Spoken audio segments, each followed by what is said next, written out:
Wait, how does this work? You just press the button. This one? No, not that one.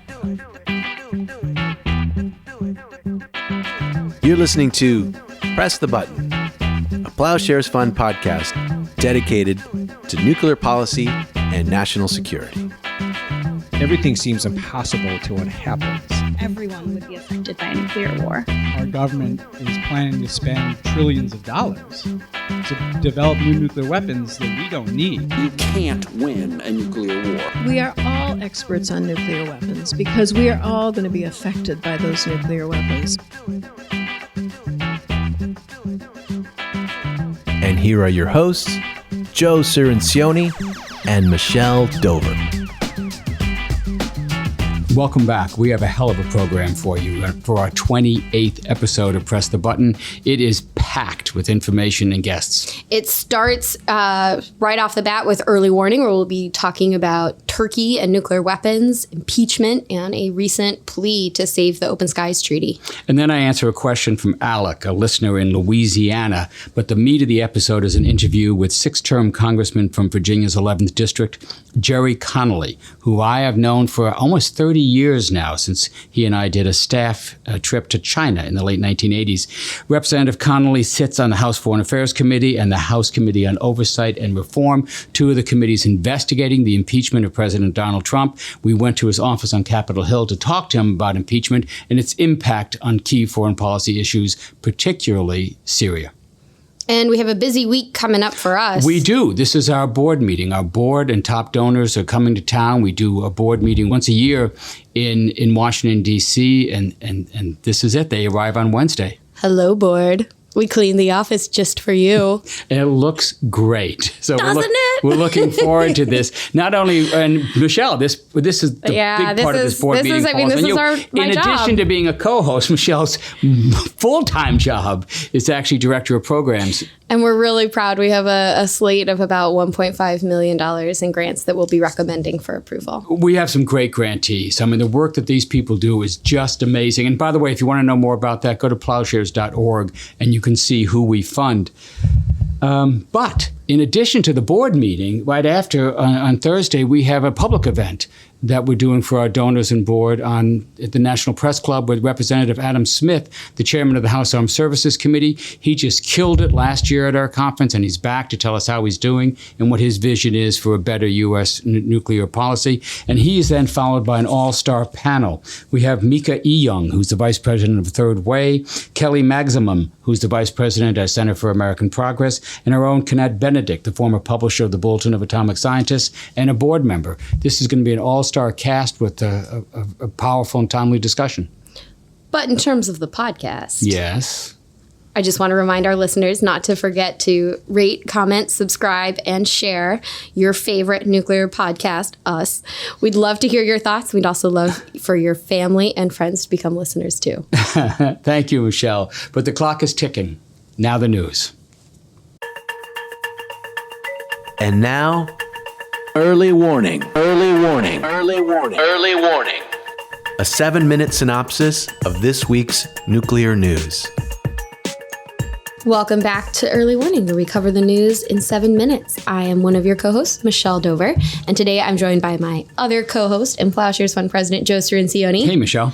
And Elizabeth Beavers, a strategist working on a number of foreign policy projects right now. Elizabeth, welcome. Yay. Thank you for having me. I'm excited to be here. And let's get started. Joe, you saw the New York Times article this Sunday that highlighted Turkish President Erdoğan's comments about how he wants to pursue a nuclear weapon. He said this before, but before was not when Turkey was in open conflict with its NATO allies. What do you make of this? As if the news couldn't get worse. You know, there's one of the things to remember in all these crises, there is a nuclear dimension there. You know, it's coiled up. It's not necessarily observable, but it's right there beneath the surface. Turkey is one of them. In the region, Israel has nuclear weapons. We're worried that Iran might get nuclear weapons. But there's always been these three other countries you're worried about, and that is Turkey, Egypt, and Saudi Arabia. They have the finances to do it. Turkey and Egypt have the industrial bases to do it. And now Erdogan is trying to create the political space, opening the discussion. So you have to be worried about this. Is it something that's going to happen soon? No. It will take years to to get up the technological base and to get something like this going. But he's starting to move in that direction. You don't want to see that. One of the big issues here, of course, is the 50 hydrogen bombs. Yep. Right? The U.S. bombs that are there. They're stored at Incirlik Air Base. It's a Turkish base. We have 2,500 forces there, and it's about 100 miles from the Syrian border, which is in combat. It's crazy to keep those weapons there. We should get them out as soon as possible. But one of the reasons that, at least this article hinted that we haven't taken them out is because they're supposed to reassure Turkey and dissuade them from getting their own nuclear bomb. Do you think that is realistic? The defenders of the nuclear status quo, they want to keep every single nuclear weapon and add more, always say, no, you can't cut. No, you can't touch those weapons because if you do, something terrible is going to happen. Nonsense. We used to have 1,000 nuclear weapons in South Korea. We took them out. No, South Korea is not building a bomb. We used to have thousands of nuclear weapons deployed around Japan. We took them out. No, Japan is not building a bomb. These are not a security assurance. They're a security threat for us and for the region. Our allies' trust in us depends much more on the totality of our alliance relationship, not in any one particular weapon. Elizabeth, how does impeachment factor into this? We've talked about the alliances, we've talked about some of these other broader strategic pieces at play, but now we have this process that is actually affecting our alliances, affecting these conflicts. Yeah, it's a great question. I've been thinking about it a lot in some of the projects I'm working on. I just recently published a piece with our mutual friend, Miss Catherine Killow. We wrote in Newsweek about how impeachment dynamics now, Trump's political opposition is going to be that much more insistent that he not achieve any sort of deal, and Trump is probably going to want to find some sort of deal more than ever for his own political security. And so what we warn against here is being overly reductive when we talk about the different really complex foreign policy issues at play, whether it comes to North Korea, which is the context in which we are writing about this, what's happening in Syria, Turkey. Democrats particularly shouldn't be critiquing Trump from a hawkish perch from the right. Mm-hmm. They should be critiquing him for saying, hey, you're actually not ending endless war. You're actually not bringing troops home. Those are things that are popular that people want to see. Those are things that we should be doing. Criticizing him in Syria for getting out of Syria. Right. For example. Exactly. The thing that he's doing wrong is not removing troops. The thing that he's doing wrong is not removing troops and not working in really committed, sustained diplomacy to find a solution. It's the same with North Korea, right? The thing he's doing wrong is not talking to Kim Jong-un. The thing he's doing wrong is not committing to step-by-step reciprocal diplomacy, right? So there's plenty of space there to attack him on that. It actually, just a quick analogy, it reminds me of his sort of like drain the swamp shtick that he always does. Like he's stumbled onto the idea that saying we're going to drain the swamp is a thing that people like to hear, but he's not doing that. This is an insanely corrupt administration. And yet Democrats find a way all the time to point out, we're not saying now we're pro-corruption because Trump is talking about anti-corruption. In the same way, we should be claiming that mantle of ending endless war of diplomacy and pushing him that way. Well, and briefly, you said that there is the political space. I believe you were just involved in a poll that came out that actually showed that the public is in support of this. Yes, that's exactly right. So I worked with Data for Progress, and they were working in partnership with Common Defense on a poll that was testing out foreign policy, national security ideas among the public. So what we found that there's majority support across party lines, not just for ending endless war, but also for a peace deal with North Korea, for no first use of nuclear weapons, for ending arms sales to Saudis. These are things that there's support for. It's popular. So Democrats and anyone who actually wants some political points should take up that mantle and chart out the positive path forward that is distinct from what Trump's doing. I'm not surprised the American people are smarter than Washington politicians, but where can I get that data? At dataforprogress.org. Thank you. Joe, final question for you before our 7 minutes are up. On Sunday, we saw a Wall Street Journal op-ed from George Shultz, Bill Perry, and Sam Nunn pleading with Trump to remain committed to the Open Skies Treaty. Do you think they will be successful? I don't know. The founders, in their wisdom, made the president get 2/3 support from the Senate to make a treaty, but they said nothing about breaking a treaty. So Trump can pull out any time. the authors call the Open Skies Treaty one of the pillars upholding international peace and security today. They're absolutely right, but Trump has been tearing down the pillars of the security temple ever since he came in. And so I'm afraid this might be one of those casualties, but it shouldn't be. This is a Republican idea. Eisenhower thought of this in the 50s. He couldn't get the Soviets to agree to it, but George H.W. Bush did in 1992. It has worked beautifully. It has improved security and reduced uncertainty for the 34 participants. 2 stats on this real quick. Ready? There have been 1,500 surveillance flights under this treaty. The U.S. has flown 500 of them, a third of them, right? So this works for us. We get useful data. Number 2, all the data that we get is shared with all 34 partners. So everybody has complete transparency, complete visibility of the data. This is something we should keep. It should be worth fighting to keep against this president. Well, and with that, our 7 minutes are up. Thank you both for joining me. Thank you for having me. Thank you, Michelle.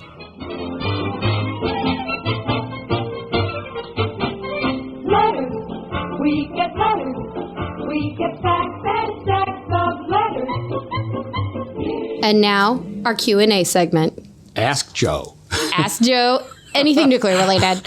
And as always, please send us your questions to pressthebutton@plowshares.org. And this segment could be your question. Joe, are you ready for this? I am. Today's question is from Alec in Louisiana. Alec asks, if the Americans had developed the atomic bomb in 1918 instead of 1945, do you think they would have used it in World War I? Why or why not? Wow. Good question. I love these, what if, these alternative history moments. It's one of my favorite sci-fi genres. Okay, it would have required a tremendous leap in scientific knowledge. I mean, obviously, Madame Curie and her husband were just starting to play around with radium in the 20s after the war. But if we had discovered it, if all those things fall into place, there's no question in my mind the powers would have used nuclear weapons. They were using everything else. This is where we invented weapons of mass destruction. The Germans started using nerve gas, chlorine gas, at the against British troops in the trenches. There was no hesitation to kill thousands of people at a time in this. Well, and we forget, right? At the time, it was not called World War I because World War II had not happened yet. It was called the War to End All Wars. That's right, or the Great War. It was supposed to be over in a few weeks. That was the idea. And then the trench warfare developed, and clearly they were stuck, and people were desperate, just desperate. And I just saw this wonderful movie documentary, They Shall Not Grow Old, this colorization and of World War I footage, and they speed it up, and you hear their voices, and you see them, and they're like real people, and they are going out there over the wire, as they say, and they're getting slaughtered. 15,000 dead, 30,000 dead in a battle. So mass destruction, chemical weapons, machine guns, those are the weapons of choice at the time. If they had a nuclear weapon, there was no doubt in my mind that some of the French generals, the British generals, the German generals, the Turkish generals would have said, I want this. This is what I need to have my breakthrough. Yeah, human beings can be very, very terrible, especially when they're caught in intractable wars. Yeah, we would have used it. Another week, another question. Thanks, Joe. Thank you, Michelle. Thank you, Alec.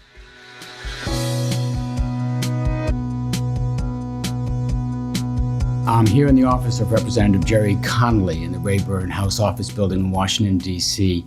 Representative Connolly just got back from London last night at the NATO Parliamentary Assembly, and he's been gracious enough to sit down with me. Gerry, you and I have known each other for a long time, but it's still an honor to be in your presence. Thank you very much for taking the time. Great to see you, Joe. We got a lot to talk about, and I wanted to start with the national security crisis that's gripping us right now.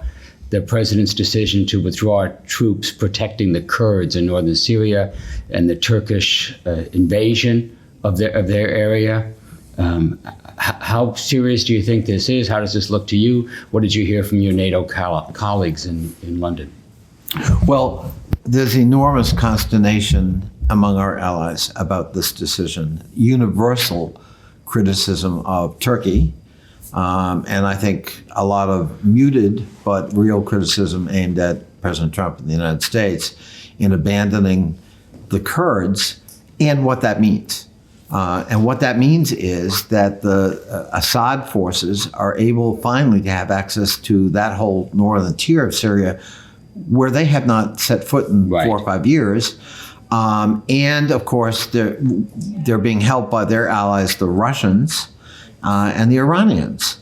None of that serves U.S. foreign policy goals. All of that is destabilizing. The humanitarian crisis that sets in motion with the residents of that part of Syria and with the Kurds themselves, of course, is going to be incalculable.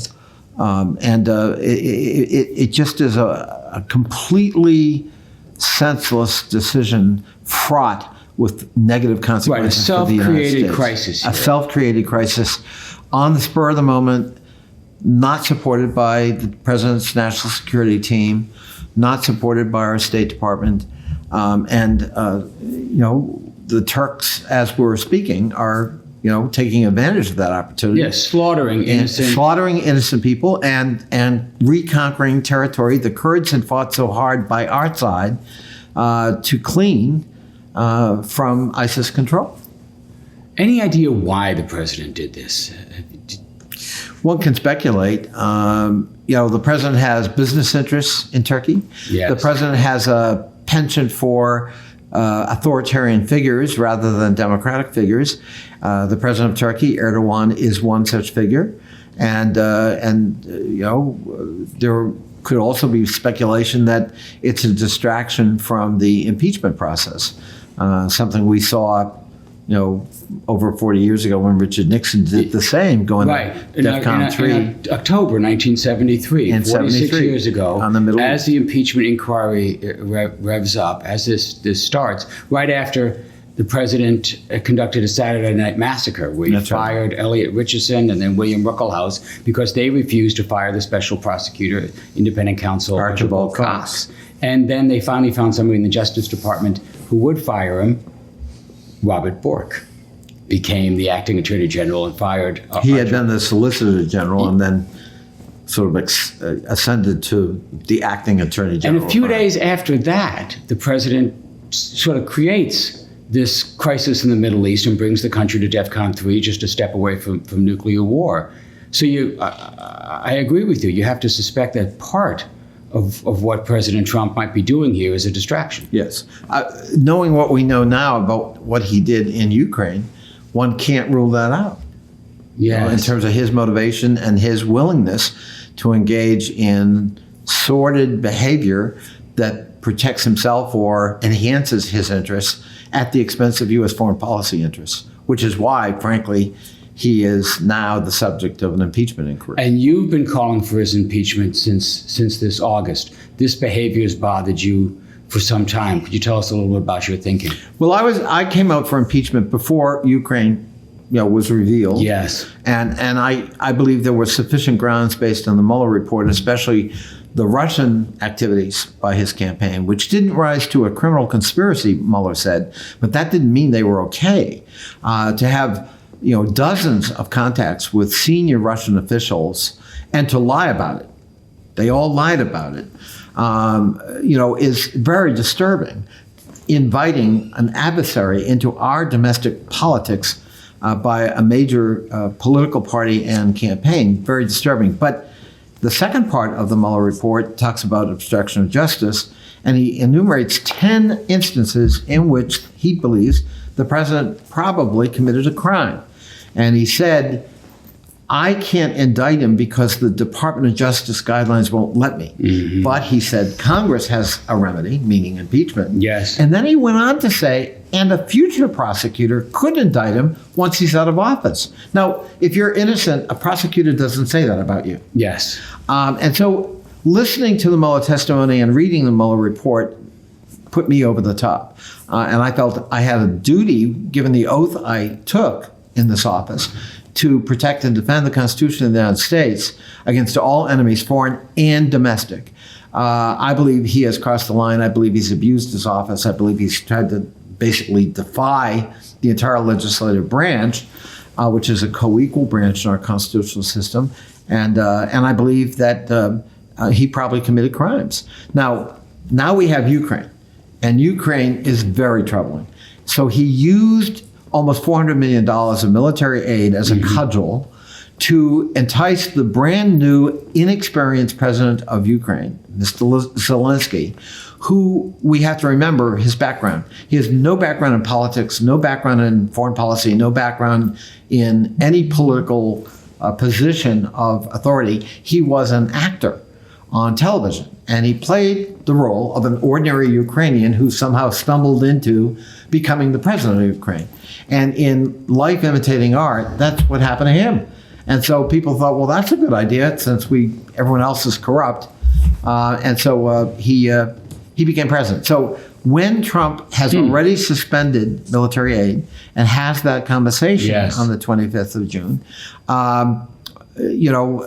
he's taking advantage of this brand new, inexperienced president who desperately needs U.S. military aid because, of course, he's trying to defend his country against active Russian involvement in the eastern part of that country and the occupation of Crimea. You're on the Government Oversight Committee.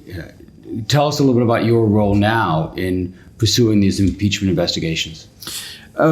3 committees of Congress have been charged with the impeachment inquiry, and they are the Foreign Affairs Committee, on which I also serve, the Oversight and Reform Committee, which, as you said, is one of the committees, and I serve on that as well, and then the Intelligence Committee. And the inquiry is being led by the chairman of that committee, Mr. Schiff. And we are conducting a series of depositions. We've had several already, and I think we have a full week lined up this week for additional depositions. What we're learning, frankly, corroborates and makes even more sordid the nature of the quid pro quo, the extortion President Trump engaged in, as his personal attorney, Mr. Giuliani, did as well.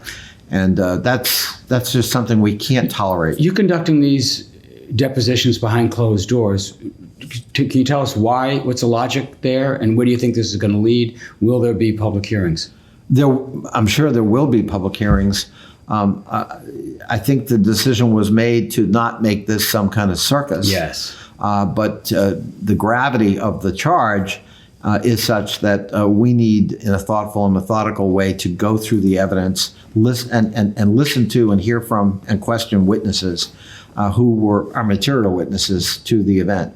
And so I think there's some prudence there, some caution there to conduct this in a very serious and somber way. And I think that, frankly, has the support of the American people if you look at polling. Yes, yes. So tell me how worried you are that we could get a little deeper into the Nixon analogy, that we could have a president of the United States that, so we say, is, as his staff warned the Washington Post, is increasingly erratic and engaging in unpredictable behavior. How serious could the national security threats to the United States and the world become as the president tries to escape the impeachment vice that seems to be closing around him? I think that's a very real concern. I think we're dealing with a very unstable person who I think has some serious mental health issues. And Lord only knows what he might do.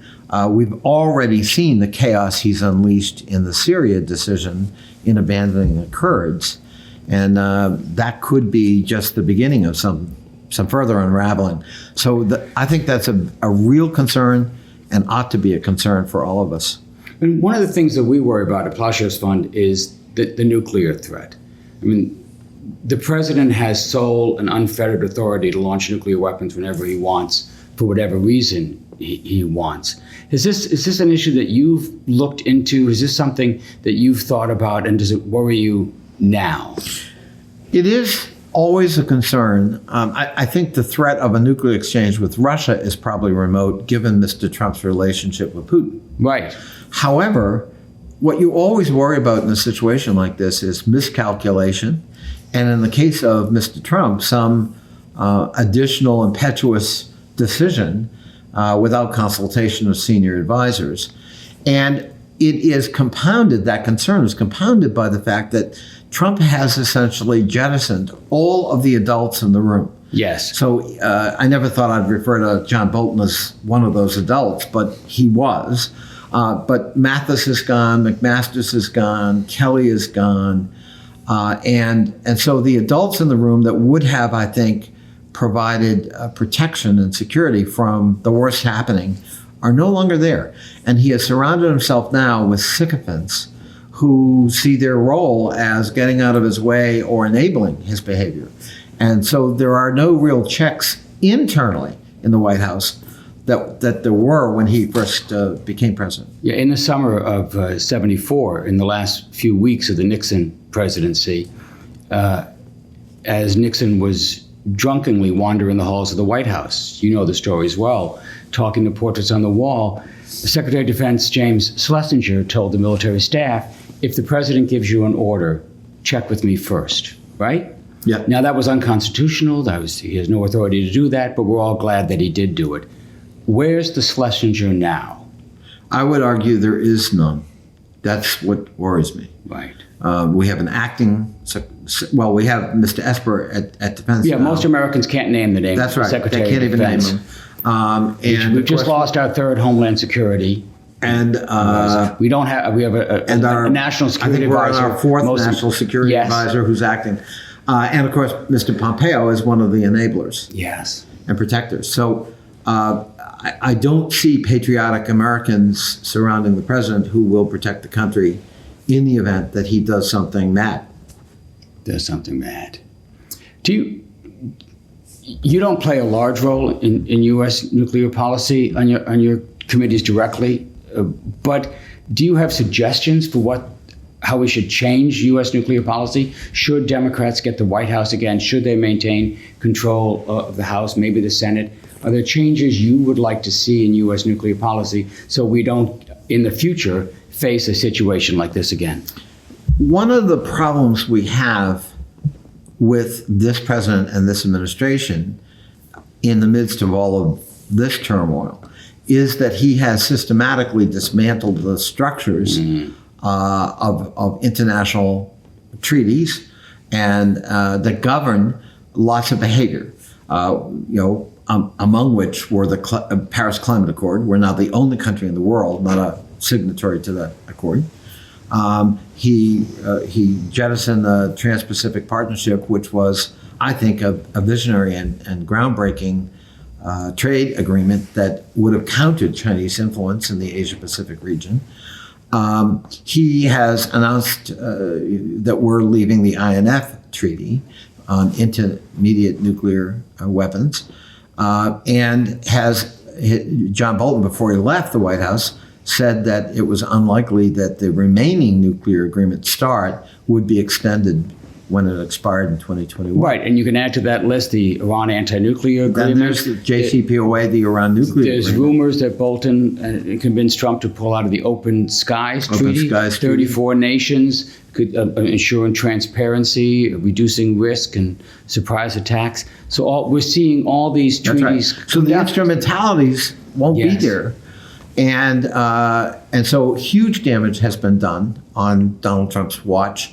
If you're concerned about international governance that makes for a safer world, he's made a more dangerous world without those protections. And so when and if the Democrats win back the White House, we've got a lot of restructuring to do.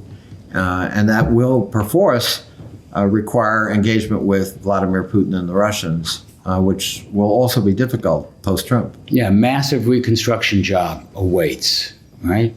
Building up the new structures. Right, thank you. Now, you were present in the Congress as a staffer when many of these structures were being built. Tell us a little bit about how you got started in this job. How'd you end up the congressman from Virginia? As you know, I served for 10 years on the staff of the Senate Foreign Relations Committee, and just a wonderful experience. But I got to Congress not that way. I got to Congress because I also used to volunteer in my neighborhood at night when I get home. People up here used to make fun of that I'd be dealing with the president of some country or the emir of Bahrain, and then I'd go home and talk about gypsy moths and sewer lines and land use. But in Fairfax, Virginia, that's what but it was matters. pretty important. So I ran for local office and got elected, and I loved it. It was hands-on. It was so important. And I ended up being chairman of the county, one of the largest local governments in the United States, very sophisticated, and lots of decisions that had to be made, and budgets and everything else. And that the prominence of that position allowed me to run for this job when my predecessor decided not to seek re-election, and I flipped a Republican seat Democratic, and we've kept it Democratic since. So that's how I got here, through local government, and I'm really glad I did. But it wasn't through my foreign policy background, even though I kind of thought that's what I would build my career on. Yes. Well, you've always been a good government proponent. Yes. And believe in the governmental institutions. When Benjamin Franklin was asked at the Constitutional Convention by people, what is it? What will it be, a republic or a monarchy? And he said, a republic if you can keep it. If you can keep it. Right? If you can keep it. How worried are you about our ability to keep it during this particular period? I always worry, but I also have a lot of faith. And I remind people who sometimes cite very dangerous historic analogies that this is different. If you look at polling in the United States, well, Mr. Trump has a core of support. 60% of Americans don't want him reelected. Yes. Americans, in large numbers and a majority, are deeply worried about their country and want to fight for it. And we saw that in the midterm election, where we had record turnout, record Republican turnout, record Democratic turnout. But the Democratic turnout was so much higher that we were able to sweep back into the majority in gerrymandered districts that normally we would have no business competing in. Yes. And that, to me, was a renewal of faith in my fellow Americans, that most of us get it. This is a mortal threat to that republic Ben Franklin talked about, and we need to rise to this occasion and defend it. And as a Democrat, you're back in control of the House now. It's always nice to be in control. But with a different breed of Democrats now coming in as a result of the last election, how do you feel about that? The new, more aggressive leadership from some of the freshmen, what they call active leadership.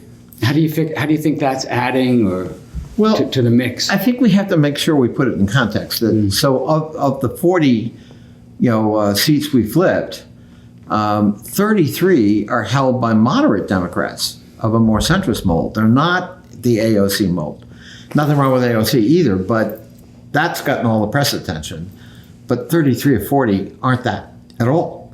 And so I think we won the majority with a more economic and household message on especially healthcare and job creation. And that was a very successful message. I know the leadership has wanted to push that message, but the impeachment process is sort of overtaking that. Do you wrestle with this, the balance between your constitutional authority and your political prerogatives? You do, but that hasn't deterred us from doing business. So we've passed about 100 bills that we've sent to the Senate. Yes. A lot of them being held up by, the Grim Reaper, Mitch McConnell.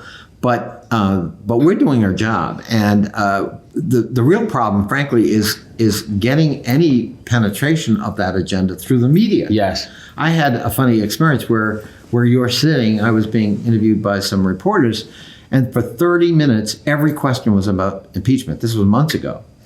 And then the very last question, one of the reporters had the temerity to say to me, "Aren't you worried your agenda will be overshadowed by impeachment?" And I said, "Well, I can't believe you asked that question. You haven't asked me a single question about the agenda.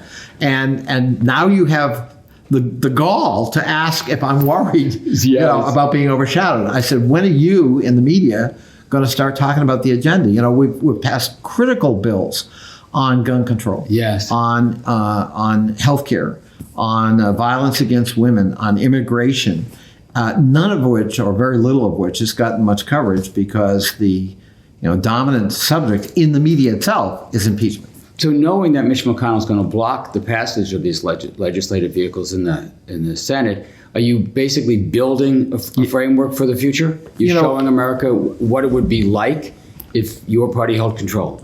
Politics is all about contrasts and choices, and you have to be very clear in the dialectic process of showing people what those choices are. Here's the alternative if you want to support it. Yes. And I think that's why we were successful in the midterms. And so we have to do that as we get ready, especially for the 2020 election, so that American people know, well, what is that alternative? What do you stand for? What am I buying if I opt for that choice? And I think that's incumbent upon us as the opposition party, albeit being in the majority here in the House. Great. Well, Gerry, thank you very much for taking the time to talk to us. My great and pleasure. going through this sweep of issues so adroitly. Thank you.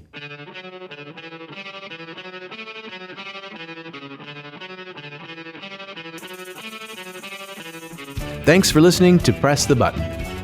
This podcast is produced by Delphine Vigil, Zach Brown, Derek Zender, Alec Spire, and Will Lowry. Sound design by Derek Zender.